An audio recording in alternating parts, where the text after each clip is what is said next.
আসলে আমাদের ড্রাইভার ভাইদের জীবন বড়ই কষ্টের। ড্রাইভারদের জীবনের গল্প লিখতে গেলে কলমের কালি শেষ হয়ে যাবে, কিন্তু গল্প লেখা শেষ হবে না। বুঝছেন ভাই?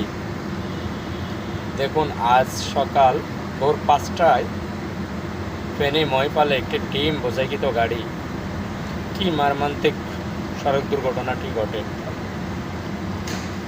সামনের চাকা বাস্ট হয়ে গাড়িটি নিয়ন্ত্রণ হারিয়ে আল্লাহুম্মা মোহাম্মদ চত্বরের এইখানে গাছের সাথে সরাসরি মেরে দেয়।